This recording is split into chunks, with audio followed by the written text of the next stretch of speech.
The dynamic event system in Guild Wars 2 is really our attempt to take the traditional quests in a traditional MMO and really throw those out the window and to create something bigger and better than what people have experienced before. We're trying to create a living and breathing world.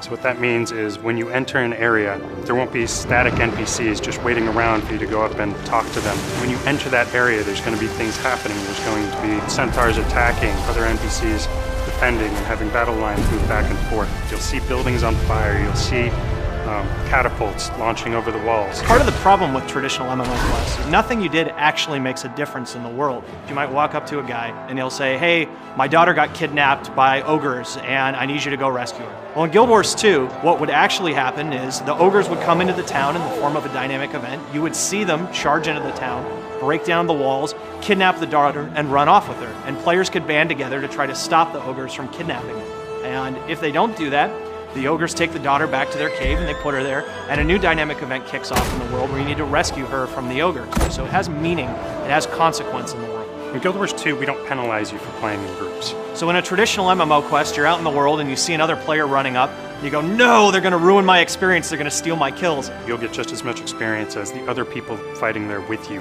whether you're in a party or not. The more players that are participating in the event, the more difficult the event becomes, the more creatures who come to attack. So you're always working with other players. You can play with anybody. You can play with the people you're just running through the world with. They don't have to be people you know outside of the game. They don't have to be people you've built a party with.